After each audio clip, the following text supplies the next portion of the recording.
I got home earlier than anyone expected that Christmas night. Wellsboro was quiet under a fresh layer of snow, the kind that turns the whole town into a postcard. I remember thinking how perfect everything looked from the outside, and how good it would feel to surprise my wife.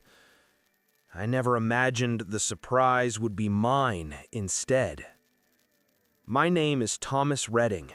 I'm 34 years old, born and raised here in Wellsboro.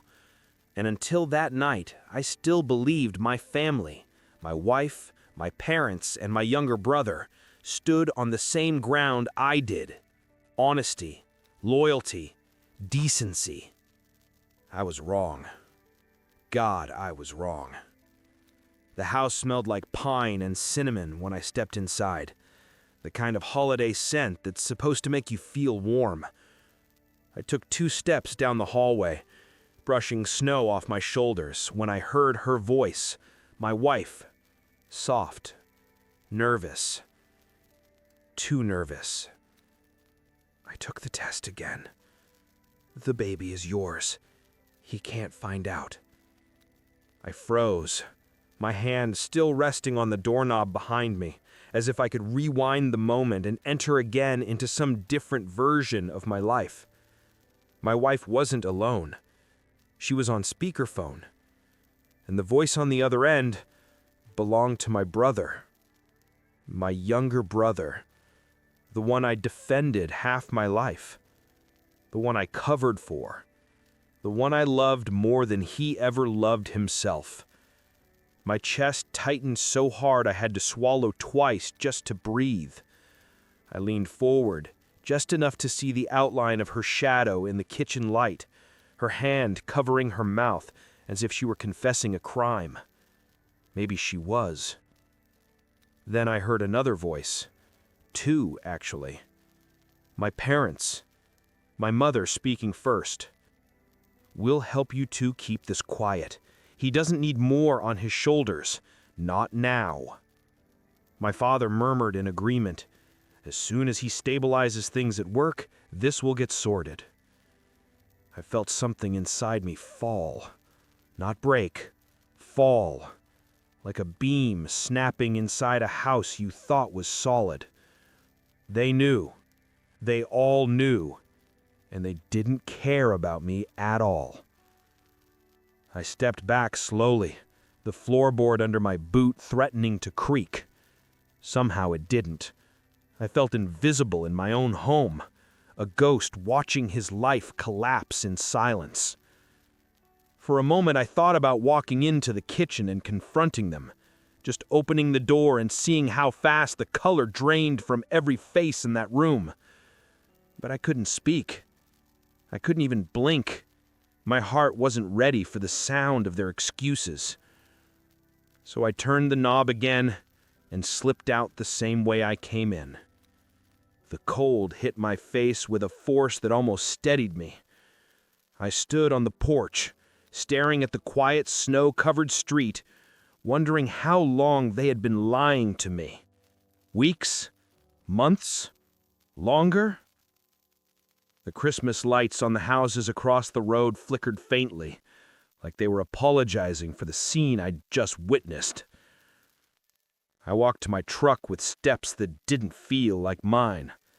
My breath fogged the air as I pulled the door shut and sat there, engine off, listening to nothing. Absolutely nothing.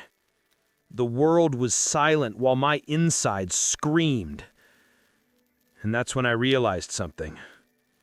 The kind of realization you can't unhear, unfeel. I wasn't meant to stay. I turned the key, the engine growled to life, and the headlights cut through the falling snow as I backed out of my driveway for what felt like the last time. But before I shifted into drive, I noticed something on the passenger seat, something I hadn't put there. Something that would change everything about the next 3 weeks of my life. I didn't remember leaving my driveway. I didn't remember turning onto East Avenue or passing the green lampposts that Wellsboro decorates every Christmas. All I remember is the sound of the engine and the white curtain of snow swallowing the road as I drove with no destination in mind. Whatever strength had kept me standing inside that hallway was gone now. My hands trembled against the steering wheel, and for the first time in my 34 years, I felt like a stranger in my own life. The betrayal itself was a blade, but the part that gutted me was knowing my family held the handle. The snow thickened as I left town and followed Route 6 out toward the quieter stretches of Tioga County. Everything looked blurred, distant, unreal. I don't know how long I drove like that. Minutes? Hours? My mind kept replaying my wife's whisper. "The baby is yours. He can't find out." Like it was etched into the wind. At some point, I pulled over. My truck idled on the shoulder as the storm wrapped itself around the trees. I leaned back in the seat and stared at the ceiling, breathing hard, trying to stop the shaking in my chest. The world outside was cold, but the world inside me was colder. I wanted to scream. I wanted to hit the dashboard. I wanted something to hurt as much as I did. But nothing came out. I was empty. So I put the truck back into drive and kept moving. Lights appeared through the storm, a lonely glow in the white void. A gas station, the kind that looks like it's been there for 50 years and might stay another 50. I slowed down and turned into the cracked parking lot, the tires crunching over ice. Inside my headlights, the gas pumps stood like forgotten soldiers. The sign flickered in red neon. Open. The place looked deserted, but warm light glowed behind the windows. Warmth I desperately needed. I sat in the truck for a moment, watching the snow swirl and settle across the windshield. I didn't want to walk inside looking the way I felt. Broken, lost, betrayed by everyone I trusted. But the cold seeped into my bones, and staying in the truck wasn't an option. I opened the door, stepped into the storm, and walked through the slush toward the entrance. The bell above the door jingled when I pushed it open, a soft sound that felt out of place against the noise inside my head. The store smelled like coffee and old wood. A radio played faint Christmas music, the kind you hear in diners after midnight. That's when I saw him. An older man, 70s maybe, stood behind the counter, wiping his hands on a cloth. He looked up, and for a strange moment, it felt like he'd been expecting me. His eyes softened, the way someone looks at a person who's carrying a silent weight. "You all right, son?" he asked, voice steady, kind. I tried to answer, but my throat tightened. He seemed to understand without needing a word. "Storm's rough tonight," he said, nodding toward the door. "Sit for a bit. Warm up. Nobody should be out alone on Christmas." The simple kindness in his voice nearly undid me. I walked to the small seating area beside the window and sank into a chair. The heat from the old radiator hummed beside me, thawing the cold in my skin, but not the cold in my chest. He brought me a cup of coffee. No questions, no assumptions, just warmth. Human warmth. Something I hadn't felt in hours. For a few minutes, we sat in silence. Snow piled higher against the windows. The radio crackled softly. And little by little, the numbness inside me shifted, making room for something I hadn't expected. A memory. A house. My grandfather's. A place I hadn't been in years. And as that memory surfaced, slow and steady, I realized there was somewhere I could go. Somewhere untouched by lies. Somewhere still honest. The old man glanced at me, as if sensing that something had changed. And that was the moment everything inside me took a turn. The old man didn't hover or push. He just sat a few feet away, refilling shelves with quiet, unhurried movements. Every now and then he glanced my way like he was checking the weather, calmly, gently, as if reading the air around me. And somehow, he saw everything without me saying a word. When he finally spoke, his voice was low and steady. "Storm like this'll make a man feel smaller than he is," he said. "But storms pass. They always do." I nodded, staring into the coffee cup, warming my hands. I wasn't ready to talk. Not yet. Not even close. But something in his tone softened the ache in my chest. He came over and sat across from me, groaning slightly as he lowered himself into the chair, like men of his age do when their knees protest more than they admit. He set his own cup on the table and leaned back. "You from around here?" he asked. "Wellsboro," I managed. My voice sounded unfamiliar, like gravel, like someone who'd been holding breath for hours. He nodded, thoughtful. "Good town. Honest town. Most days." I wondered for a moment if he knew my family, but in a place like this, knowing of someone is different than knowing them. I didn't want him to know my story. I didn't want to say it out loud.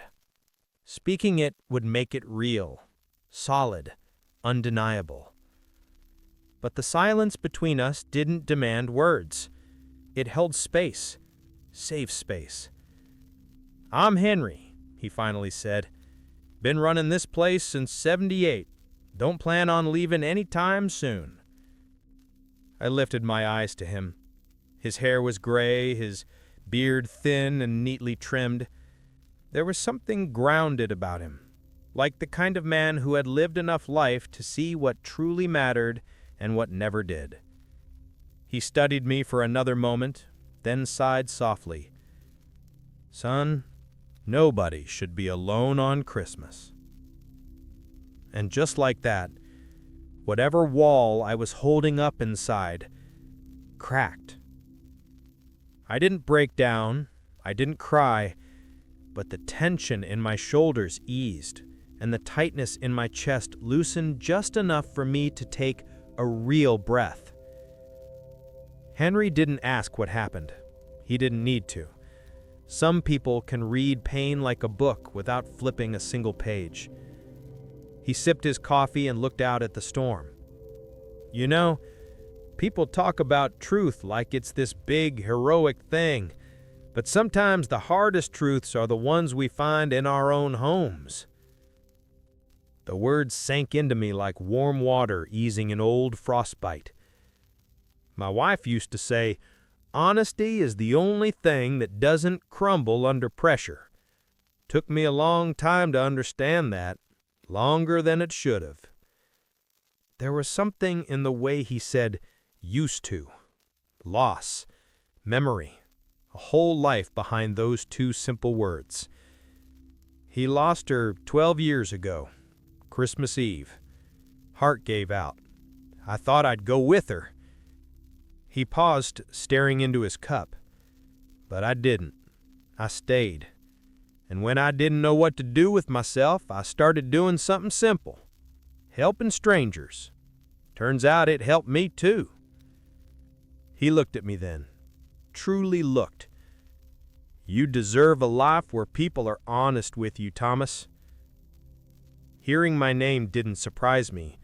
The way he said it, kindly, without pity, did. I didn't ask how he knew. Small towns have their ways. Maybe he recognized me. Maybe the Reading name rang a bell. Maybe grief speaks a universal language.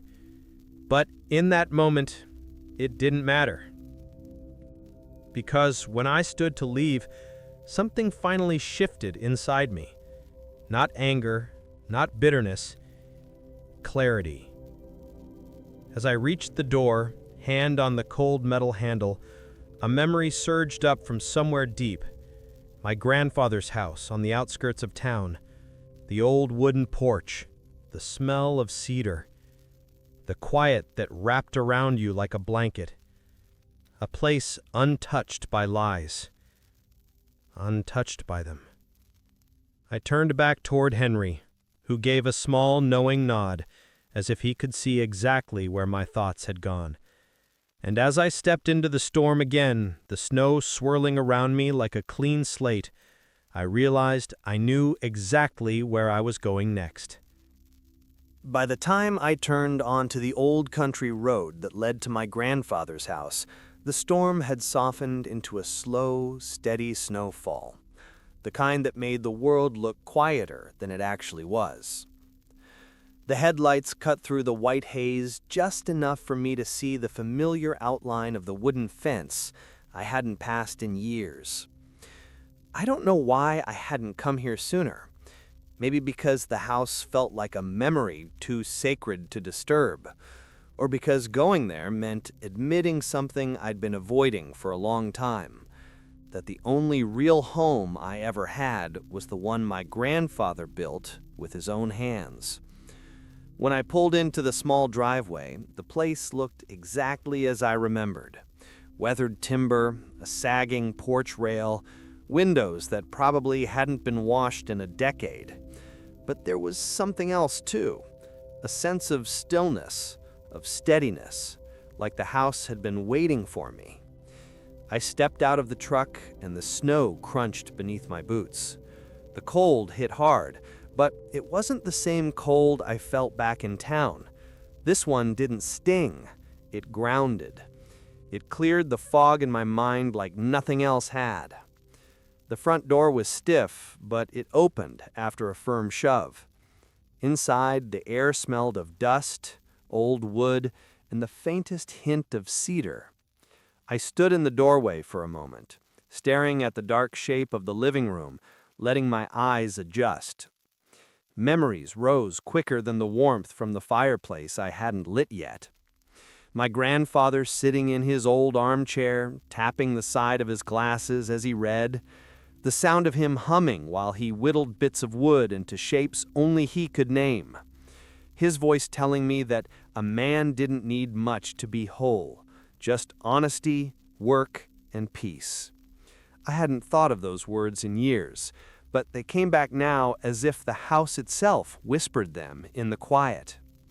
I brushed snow off my jacket and went to the fireplace. The woodpile in the corner was small but dry. My grandfather had always kept things ready for the unexpected cold. I struck a match and the flame caught quickly, spreading orange light across the room. For the first time that night, some of the tension in my chest eased. As the fire grew, the shadows on the walls danced, bringing the place back to life inch by inch. I sat on the floor in front of the hearth, hands stretched toward the warmth, feeling the exhaustion drain from my body. For the first time since leaving my house, the one that wasn't truly mine, I felt like I could breathe. I leaned back against the sofa and let the heat seep into my bones. My eyes drifted to the small shelf above the fireplace. On it sat the old tin box my grandfather used to keep letters and little pieces of his past. I hadn't opened it since he passed. Something nudged me to stand up. I lifted the box, surprised at how light it was. Inside were a few yellowed envelopes, a photo or two, and a folded piece of paper I didn't recognize. The handwriting on the outside stopped me cold. My name, written in my grandfather's firm, steady script. I sat back down with the box in my lap and carefully unfolded the paper. The edges cracked slightly. It had been waiting a long time. The letter was short, but the first line held me still. Thomas, one day you'll need a place that's yours alone. My throat tightened as I read the rest. He wrote about truth, about standing firm even when others bend, about how a man's worth wasn't decided by who approved of him, but how he lived when no one was watching. It felt like the letter had been written for this exact moment. When I finished reading, I placed it gently back in the box. The fire popped softly. Outside, the snow thickened again. Then my phone vibrated in my pocket, loud in the quiet room. A message. One I didn't expect. Someone was trying to reach me frantically. And for the first time that night, I felt ready to see who it was. The phone buzzed once, then again. By the third vibration, the sound echoed strangely in the quiet cabin, louder than the crackle of the fire. I hesitated before pulling it out of my pocket, half afraid of what I might see, half afraid I already knew. The screen lit up with notifications, missed calls, voicemail alerts, texts, all from the same 4 people I wanted to hear from the least. My mother, my father, my wife, and my brother. The 4 voices I had grown up believing were the safe circle of my life. Now every one of them felt like a lock clicking shut on a door I no longer belonged behind. I didn't open any of the messages at first. I set the phone face down on the old wooden table beside the couch and stared at it, listening to the wind push against the cabin walls. I wasn't sure which thing scared me more, the idea of reading what they said, or the idea of understanding what they really felt. When I finally picked up the phone again, I opened my mother's messages first. She always texted in short bursts, anxious, clipped sentences. This time was no different. "Thomas, where are you? Please answer. We need to talk. It's not what you think. Your brother is very upset." I stared at the last line. Upset. The word struck me harder than any accusation. There was no mention of me, my pain, my shock, my life collapsing in one moment. Only him. Always him. I backed out of the thread and opened my father's messages. His tone was different, colder, more controlled. "Call us back. You can't disappear like this. We need to settle this privately." Privately. That word tasted like poison. That was their solution. Not honesty, not remorse, not accountability, just silence, just control. And suddenly everything made sense. Why they kept the secret, why they protected my brother, why they convinced my wife to keep quiet. My disappearance threatened the illusion they built, not the son they supposedly loved. Then I opened my wife's messages. She had sent long paragraphs, emotional ones, desperate ones. Each one carried a tone that swung from apology to manipulation, like a pendulum stuck between guilt and fear. "Thomas, please, I didn't mean for you to find out like this. We were going to tell you eventually. I made a mistake. You don't understand the whole story. Please come home. I'm scared." Scared of what? Of losing me? Or of facing a life where she had to own what she'd done? I didn't answer. The fire popped sharply behind me, making me jump. The cabin lights flickered with the sudden gust of wind outside. For a moment, the whole house seemed to hold its breath. Then the phone chimed again, a single vibration. A new message, from the one person I hadn't gathered the strength to face yet. My brother. I tapped the screen, expecting excuses, anger, or denial. But instead I saw something simpler and more calculated. "Thomas, we need to talk before this gets worse." No apology, no acknowledgement, no remorse. Just control. Just fear, not of hurting me, but of consequences. His job, his reputation, the fragile balance my parents worked so hard to keep. I locked the screen and stared at the reflection of the fire dancing across the glass. My brother's message said everything I needed to know. The family wasn't unraveling because of what they'd done to me. They were unraveling because I had walked away. For the first time, I started to understand that maybe I wasn't the one who had lost everything. Maybe they were. But then the phone vibrated again, a final message from my brother. And the moment I read it, the fire inside me shifted from numbness to something sharper. Something that made me straighten in my seat. Something that made the air in the cabin feel colder. "We need to talk before it's too late. Too late for what? I stared at the words, sensing that whatever too late meant, it was coming straight for me. I stared at my brother's final message. We need to talk before it's too late, until the words blurred.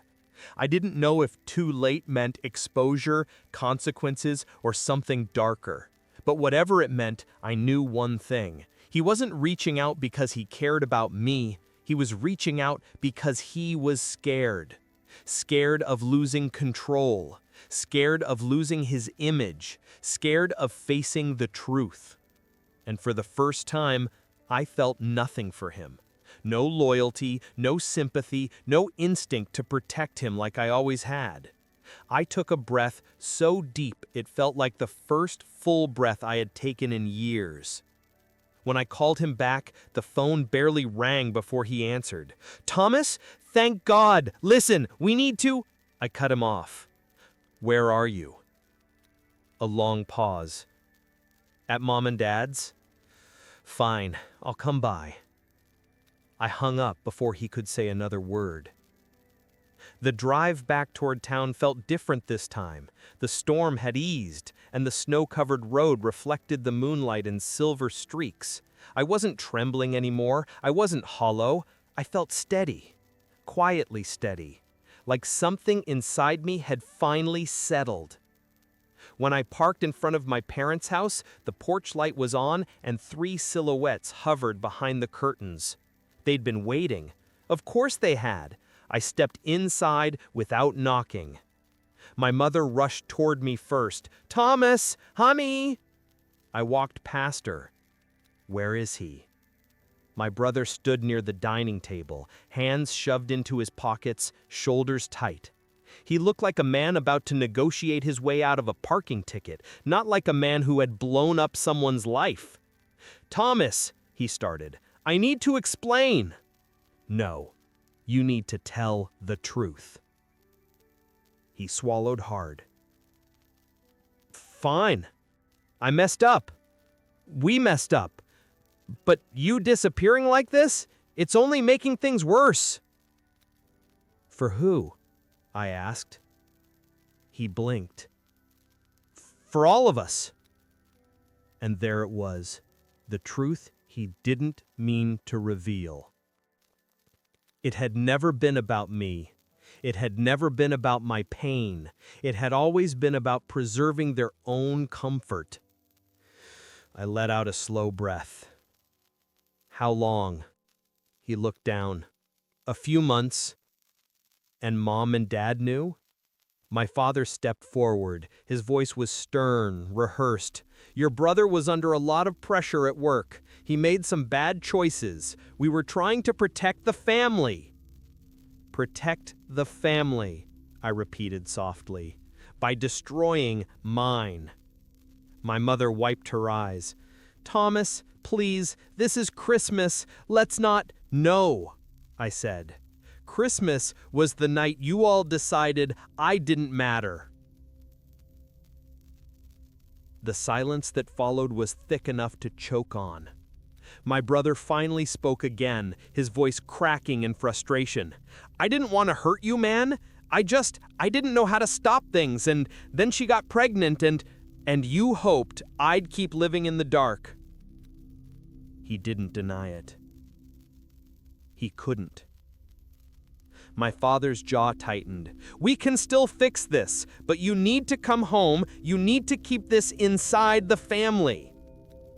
The words hit me harder than anything else they'd said that night. Inside the family.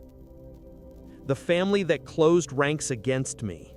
The family that lied to my face. The family that treated me like a problem, not a son. I shook my head slowly.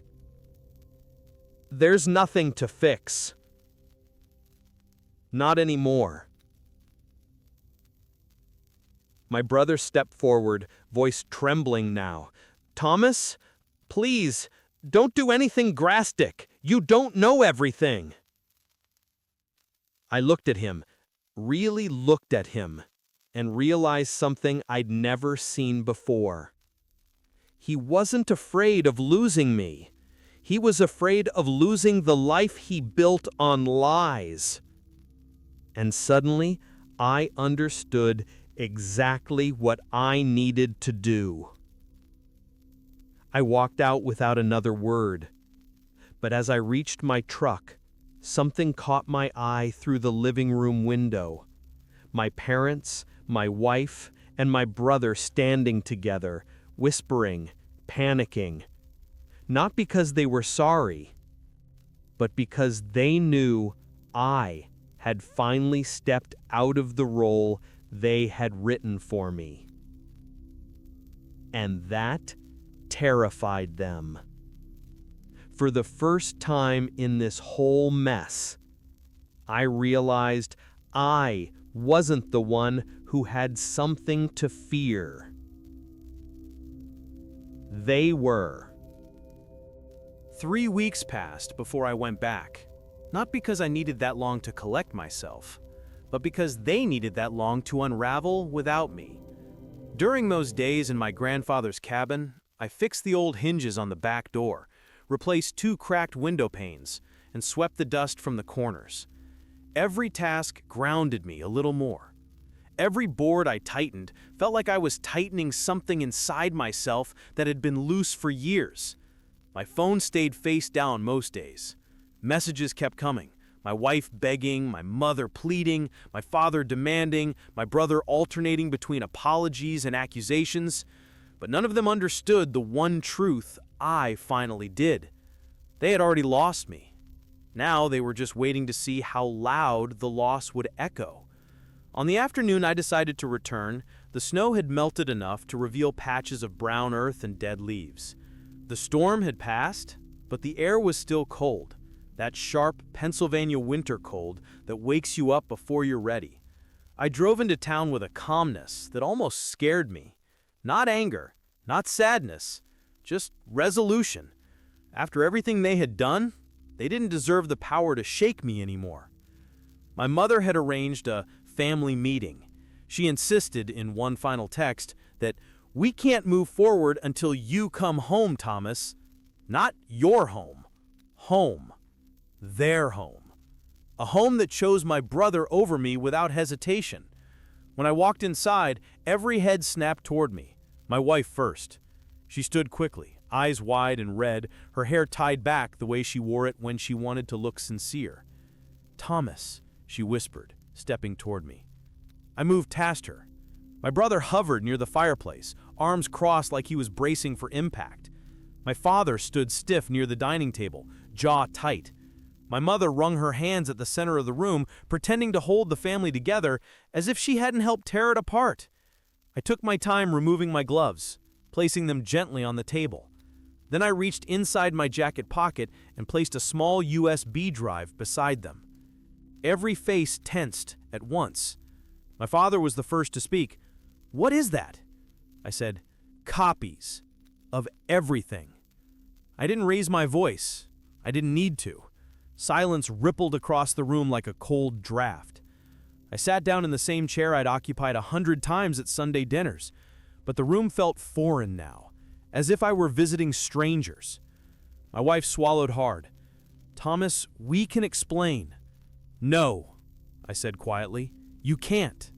She covered her mouth, tears forming, waiting for some hint of sympathy from me. I had none left to offer. My brother stepped forward. "I made mistakes, but I'm trying to fix them. The least you can do is—" "The least I can do?" I repeated. "The least I can do is tell the truth." I opened the notebook I'd brought with me. Pages of dates, messages, voice recordings, all neatly marked. Proof. Not for revenge, not for leverage, but because truth deserves a place to stand. I read one message aloud. Her whispering that the baby was his. Then another. My brother complaining he wasn't ready to be a father. Then a third. My mother reassuring him they would manage Thomas. My father's face drained of color. My mother covered her mouth. My brother's hands shook. My wife sat down as if her legs couldn't hold her. None of them denied it. They couldn't. Their silence was the loudest admission I ever heard. Then I closed the notebook and folded my hands. I didn't come here to scream. I didn't come here to punish anyone. I came here because you deserve to hear this from me, not from the fallout you've been trying to avoid. My father tried to speak, but I held up a hand.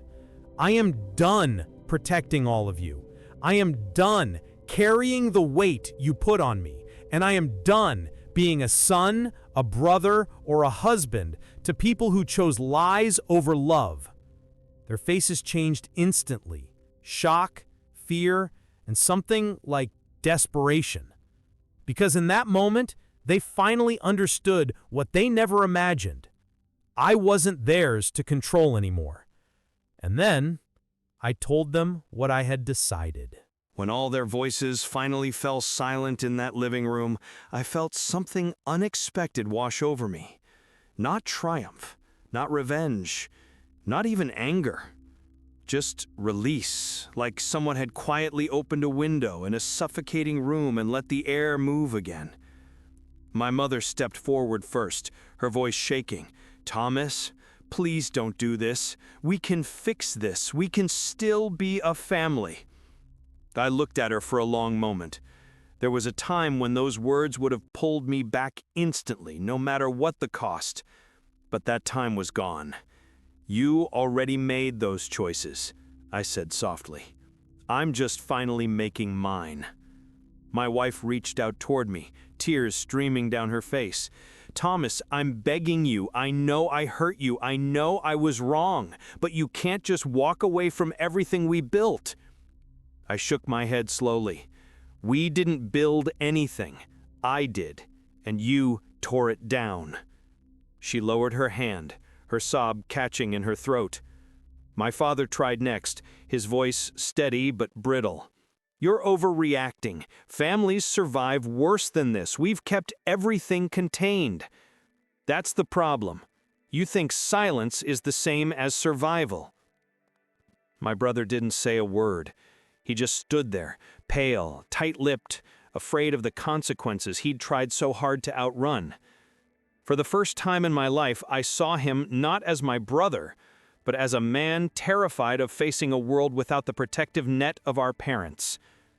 I stood, slipped my gloves back on, and took the USB drive from the table. "You won't have to worry about me exposing anything. I'm not interested in hurting you. I just won't be part of this anymore." My mother cried harder. My father's jaw tensed. My wife crumpled into the chair as if her bones had given out. And my brother just watched me go with a mixture of guilt and something like envy, as if he wished he had the courage to walk away from the life he'd ruined. I walked to the front door, and before stepping out, I said the last true thing they would ever hear from me. "I hope one day you all find honesty. It's the only thing that doesn't crumble." The door closed behind me with a quiet click. Nothing dramatic, nothing theatrical, just final. Outside, the cold Pennsylvania air filled my lungs, and I felt lighter with every breath. Streetlights glowed on the snow, turning everything a soft gold. Wellsboro was quiet, peaceful, the town I'd loved before all of this. The town I still loved, even now. When I drove back to the cabin, the sky was beginning to darken into early evening. The house looked warmer than I remembered, its windows glowing softly from the fire I had left burning. For a moment, it didn't feel like a place I was escaping to. It felt like a place I was returning home to. As I stepped out of the truck, headlights appeared on the road behind me. A beat-up blue pickup rolled to a slow stop near the fence line. I recognized it before the driver even got out. Henry. He climbed out carefully, holding a small paper bag in one hand and waving with the other. "Evening, Thomas. Figured you might like a little company. Brought you some coffee." Inside the bag was a loaf of nut bread wrapped in foil and a small thermos of the same coffee he'd given me on Christmas Eve. "It's just a late New Year's gift. A man should start a new chapter with something warm." For the first time in weeks, I felt the beginnings of a real smile tug at the corner of my mouth. "Thank you," I said quietly, and I meant it. He tapped my shoulder. "Storm's over, son. Time to build something good." I stood there for a moment, watching him drive off into the dusk, then turned toward the cabin. My cabin. My grandfather's legacy. My fresh start. Inside, the fire crackled softly, casting golden light across the old wooden floors. I hung my coat by the door, walked to the center of the room, and looked around at the place that had once been just a memory and was now my future. I switched on the small lamp beside the window.